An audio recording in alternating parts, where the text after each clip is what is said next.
Mesdames, Messieurs, bonsoir et merci à vous tous qui êtes au rendez-vous de cette nouvelle édition d'information. Au sommaire de ce journal, la mairie de Lubumbashi qui tient à assainir les parkings et désormais sachez que la présence des crieurs, tchadiens ou autres jeunes désœuvrés, eh bien cette présence ne sera plus tolérée. La police a lancé une traque ce vendredi, un compte rendu dans ce journal avec Maurice Mazel. Et en sport, sachez que l'équipe marocaine de Moghreb de Tétouan, eh bien cette équipe a effectué ce vendredi une reconnaissance du stade Tout-Puissant Mazembe, stade qui abritera à la rencontre des deux équipes pour la 6e journée des quarts de finale de la Ligue de Champions. Et nous ouvrons ce journal avec la situation sécuritaire qui prévaut en ce moment au quartier Gambela 2. Je vous rappelle que des coups de feu ont été entendus dans ce quartier dans la soirée de jeudi 10 septembre. Aujourd'hui, l'on sait finalement que ce sont des bandits à main armée qui se sont attaqués donc aux motards et l'un d'entre eux a été blessé. Et il faut dire quand même que cet incident survient après que ce quartier ait connu quand même plus d'un mois d'accalmie. Un reportage de Jetchala et Félix Kalombo.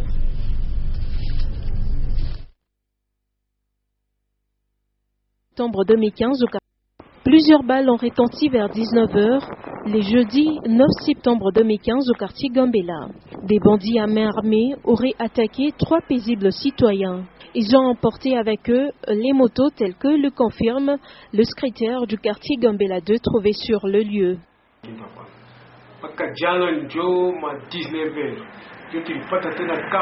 Hier, autour de 19h juste, nous avions enregistré un cas de vol. Le bandit à main armée ont ravi les motos de 3 personnes. Nous avions pu arrêter les femmes qui les aidaient.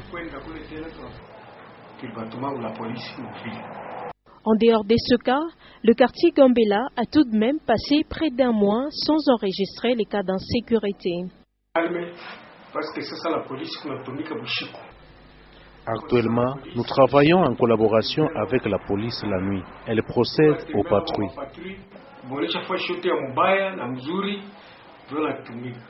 Cette étroite collaboration entre la police et les responsables du quartier Gambela pourrait ainsi aider la population de ce coin à vivre en toute quiétude.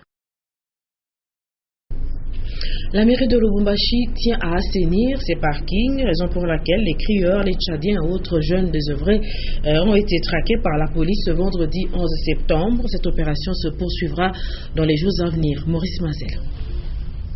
La police district ville procède à l'arrestation des crieurs dans les parkings de Lubumbashi. Une dizaine de jeunes ont été présentés au maire de la ville. Le maire leur a rappelé que le phénomène kimbilikité, tchadien ou crieur, affecte au plus haut point le secteur du transport en commun.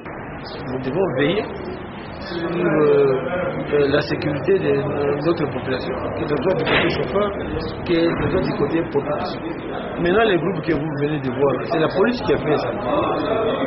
Ce sont ces jeunes gens délinquants qu'on appelle les Tchadiens. Ils sont là, ils détournent les chauffeurs, là où les chauffeurs doivent s'arrêter, et on amène les chauffeurs à faire des kimbilités. Vous voyez devant la porte. Quand vous arrivez là-bas vers 14h, 15h, il n'y a pas moyen de faire autrement. Donc les taximens stationne n'importe où à cause de ces enfants. Et ils courent derrière les taximens parce que quand ils vont faire ce travail-là, moyennant, je ne sais pas, 500 francs par cours. Après leur avoir prodigué des conseils, Jean-Oscar Sangouza Mtunda a indiqué que pour éradiquer ces antivaleurs dans la ville, autant déférer les récalcitrants à la justice chaque fois qu'ils sont pris la main dans le sac. Et une semaine après l'instauration du sens unique sur les avenues Kassa et Lumumba au niveau du marché M. Laurent Désiré Kabila, eh bien cette mesure de la commission de transport a été finalement levée ce vendredi. Une levée de mesures qui fait suite aux revendications et également aux protestations de chauffeurs qui desservent la ligne Kenyaville et Katoubaville. Jean-Paul Malimba. Quelques jours ont suffi pour que la mesure de la Commission urbaine de transport portant instauration du sens unique sur les avenues des usines Kassai et Lumumba soit levée. Une semaine après l'instauration de ce système au niveau des arrêts de bus Kenya et Katoba, les conducteurs opérant sur cette ligne n'ont pas tardé à protester. Ils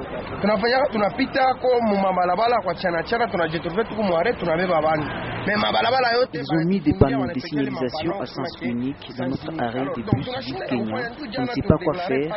Nous avons même décidé de gréver, surtout avec la présence de tenues civiles.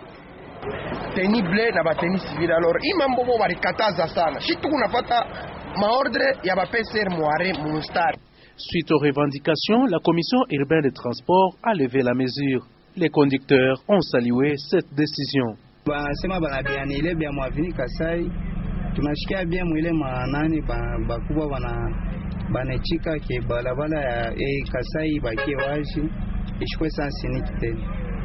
Sur les terrains, les panneaux de signalisation à sens unique ont même été enlevés au niveau des arrêts de bus Ville Kenya. L'inspecteur principal de la commission précise les sorts des chauffeurs arrêtés. Tous les chauffeurs qui ont été arrêtés sont déjà libérés.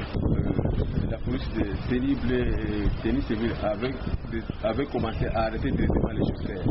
Or, l'autorité de la ville avait dit qu'il y aura une sensibilisation de 15 jours. Selon les sources proches du maire, le membre de la commission urbaine de transport vont évaluer l'instauration des panneaux à sens unique au centre-ville dans un délai de 15 jours. Et nous changeons de registre. Cette fois-ci, nous allons parler éclairage public dans la ville de Kolwezi. Sachez que à chaque tombée de la nuit dans cette ville, la ville est plongée dans une profonde obscurité. L'éclairage public donc dans cette ville est quasi inexistant. Ogi Fortuna Kassongo nous décrit Kolwezi Bainat. Suivez.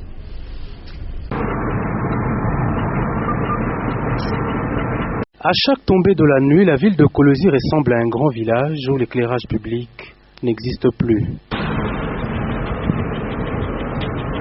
À bord d'un taxi que nous avons emprunté pour réaliser ce reportage, le constat est simple à faire. Tous les projecteurs d'antan ne fonctionnent pas. Visiblement, il y a plusieurs mois, voire plusieurs années, que ces dispositifs d'éclairage public ont bénéficié d'une cure d'entretien. Même les places stratégiques de cette ville minière ne sont pas épargnés par ce problème d'éclairage. Illustration, au niveau de la poste, sur une dizaine de projecteurs, 2 seulement sont en marche.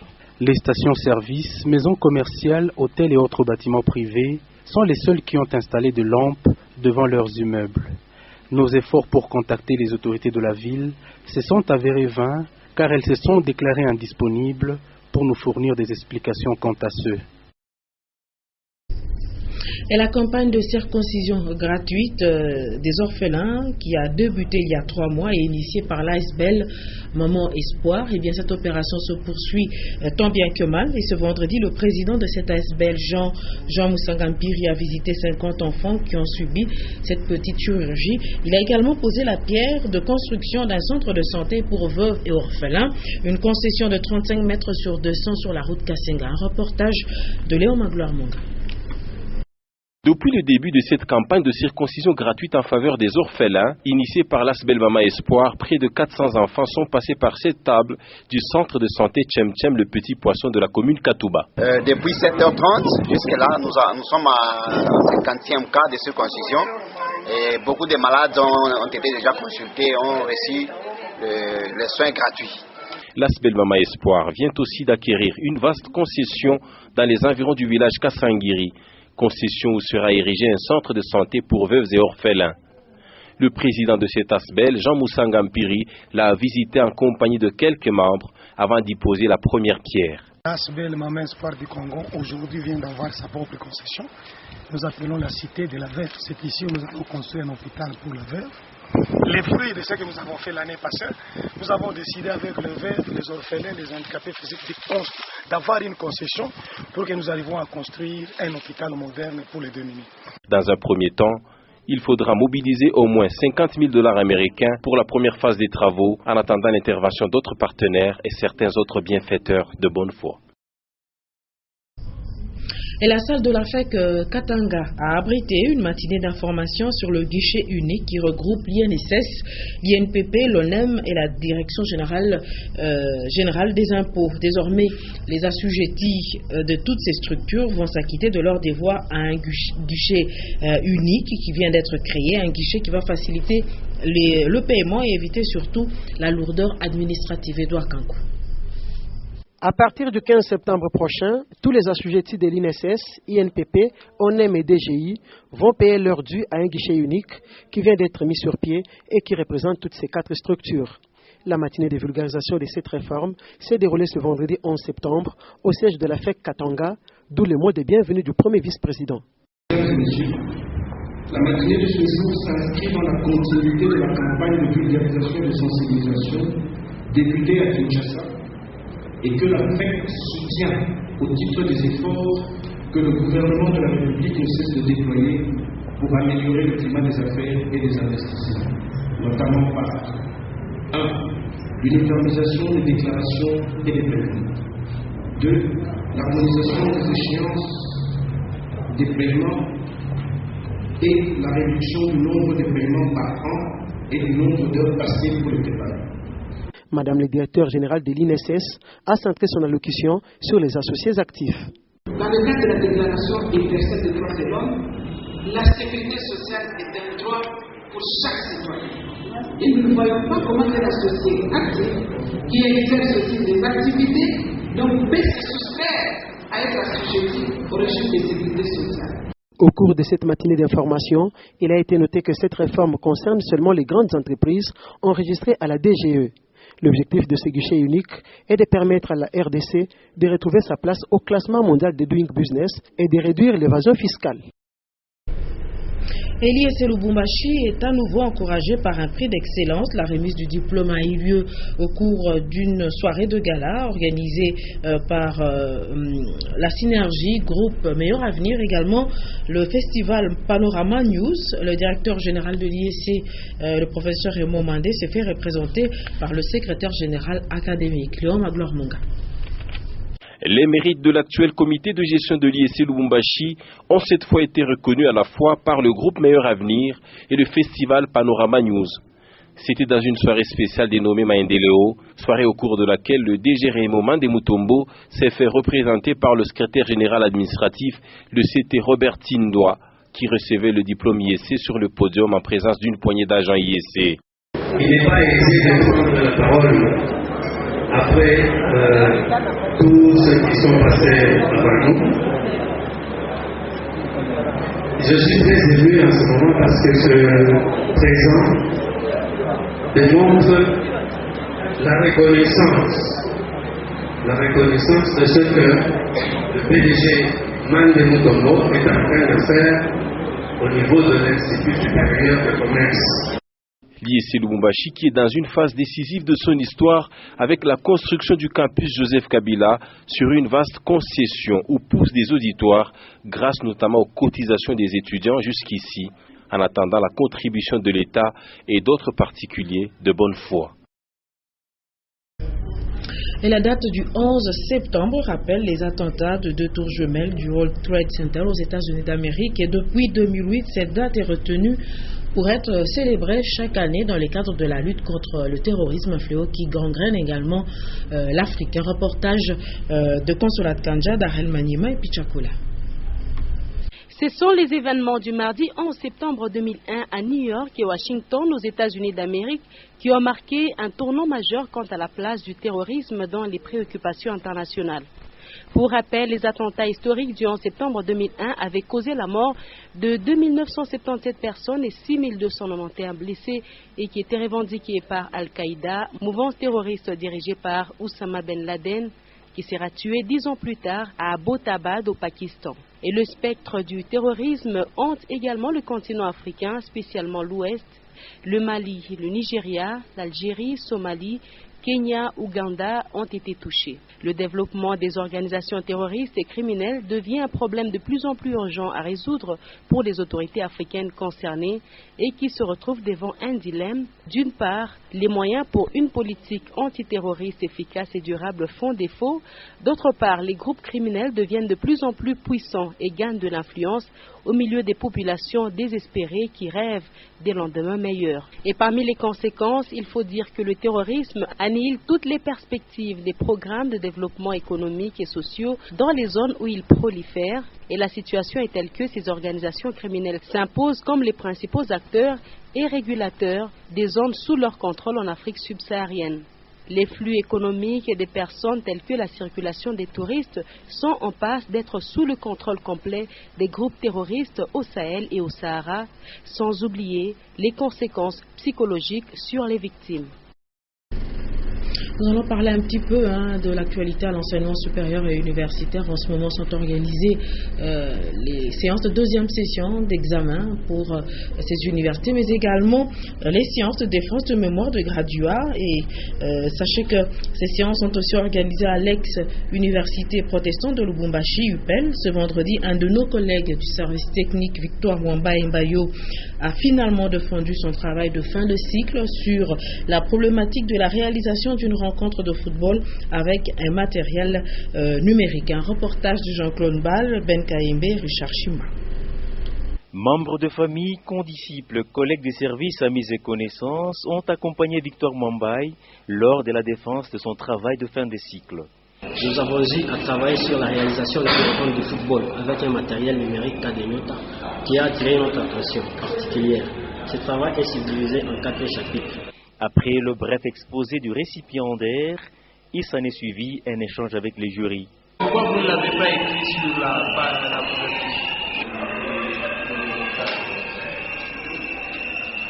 Mais pourquoi avoir décidé de travailler sur la problématique de la réalisation d'une rencontre de football avec un matériel numérique? Cadenyota Télévision. Notre travail a porté sur la problématique de la réalisation d'une rencontre de football avec un matériel numérique. Comme vous le savez, Nyota produit les matchs en mode numérique et continue à émettre en mode analogique. D'où l'important de Nyota de basculer ses émissions aussi en mode numérique pour permettre aux téléspectateurs d'avoir une bonne qualité des images produites au centre. Enfin, Victor Mwambaye a convié ses hôtes dans un cadre au centre-ville pour le partage d'un verre. Voilà, je vous le disais également au début de journal que l'actualité ce week-end est également sportive. À 24 heures du match de la 6e et dernière journée des quarts de finale de la 19e Ligue de Champions, la formation marocaine de Maghreb Athlétique TT doit effectuer la reconnaissance de terrain au stade Tout-Puissant Mazembe. Un reportage de Constant Guelor Mwepou et Séverin Katambwa. L'équipe marocaine des Maghreb Athlétique de Tétouan a bel et bien effectué la reconnaissance de l'aire de jeu qui va abriter ce grand match de la 6e et dernière journée de la phase de poule. Les joueurs de match sont arrivés décontractés dans le temple de Badiangouina. Younes, latéral droit, une des recrues du mercato passé, apprécie jusqu'ici les séjours louchois.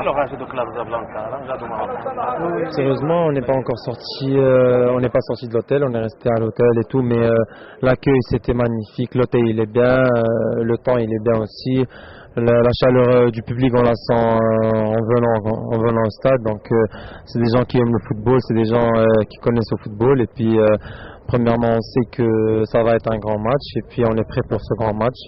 Donc sérieusement, jusqu'à l'instant, comme je vous l'ai dit, tout va bien. Au-delà de cet aspect, l'international marocain sait que la mission sera difficile ce 12 septembre et qu'il va falloir s'appliquer pour sortir indemne dans ce stade TP Mazembe. On est là, on est prêt avec l'état d'esprit qu'on prend tous les matchs bien sûr, qu'on aborde le match du Hillel, qu'on a pris le match de Smoha, donc on est venu ici chez eux. Et c'est un grand club, fluctuer. Sérieusement, ça reste toujours Mazembe, c'est Mazembe bien sûr, et Tétouan, ça reste Tétouan. Donc nous on est là pour jouer un grand match avec une grande équipe et on est prêt. Sérieusement, on est prêt et on est très très conscient de la grandeur du match et de la qualification, ça c'est sûr, parce que quand tu t'es qualifié en demi-finale de la Champions League, c'est pas donné à tout le monde et c'est pas donné à tous les jours. Et oui, le 12e membre du TP Mazembe sera un des atouts majeurs pour cet ultime rendez-vous sabbatique. Mazembe de Lubumbashi, Maghreb de Tétouan.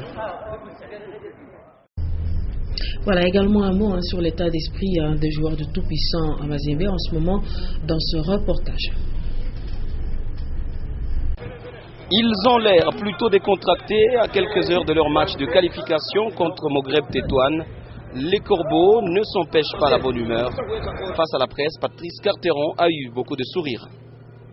Très direct, mais aussi précis, contrairement à ses habitudes, comme sur l'absence de Kimwaki, le Français n'a pas gardé de secret. C'est Merveille Bopé qui jouera à sa place. Ça fait depuis que Merveille est revenu de Don Bosco et on l'a, dans un premier temps, fait jouer défenseur central pendant quasiment 1 an.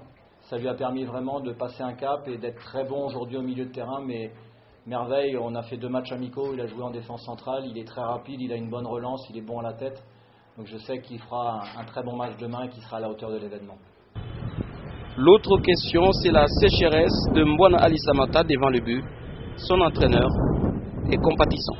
Le poste d'avancante est le poste le plus difficile. Est-ce que vous faites confiance à votre avançante? Est-ce que dès qu'il est dans une période difficile, vous le jetez à la poubelle? Vous aurez la réponse demain, mais Jonathan est un attaquant d'avenir, prometteur et qui est en train de progresser. Et c'est une bonne chose pour nous maintenant, vous dire s'il va démarrer ou si Samata démarrera demain. Vous le saurez, au coup d'envoi. Le TP Mazembe ne va pas du tout changer son schéma. Le 4-3-3, pour Carteron, il lui faut seulement un meneur. Cette semaine, on a fait toutes les séances d'entraînement à 15h30 à l'heure du match, malgré la chaleur, pour que vraiment les joueurs prennent l'habitude de mettre de l'intensité malgré cette chaleur. Je les trouve bien, physiquement, très bien. Après, on se doit d'avoir un plan A, un plan B, un plan C, donc 11 de départ pour démarrer très fort et ensuite envisager des changements pour aller chercher la victoire si ce n'était pas encore fait pendant la première mi-temps. Solidité défensive, au-delà des buts à marquer, voilà la principale consigne. Mazembe a envie de gagner et son entraîneur le sait bien et espère pouvoir passer cette étape. L'objectif étant de gagner la Ligue des Champions, n'a cessé de rappeler Patrice Carteron. Il n'y a certes pas encore beaucoup de bruit par ici, mais c'est ici où aura cet événement. Mazembe Maghreb de Tétouan, 6e et dernière journée de la phase de poule. La dernière mise au point a eu lieu. On attend désormais que l'heure H pour effectivement constater le coup d'envoi de cette explication. Depuis le temple des Bazabouena, Mecha Kayembe et Pascal Mangala, pour Nyota Radio et Télévision. Voilà, mesdames, messieurs, c'est ainsi que s'achève cette édition d'information. Merci de l'avoir suivi. Je vous rappelle qu'à la une de l'actualité ce 11 septembre, eh bien, nous avons évoqué cette nouvelle mesure de la mairie de Lubumbashi qui veut assainir ses parkings et désormais la présence des crieurs tchadiens ou encore autres jeunes désœuvrés. Eh bien, cette présence dans les parkings ne sera plus tolérée et la police a lancé une traque ce vendredi. En sport, je vous le rappelle que l'équipe marocaine de Maghreb de Tétouan a effectué ce vendredi une reconnaissance de terrain au stade Tout-Puissant Mazembe, stade qui abritera donc la rencontre de 2 équipes pour la 6e et dernière journée des quarts de finale de la Ligue des Champions. Merci de nous avoir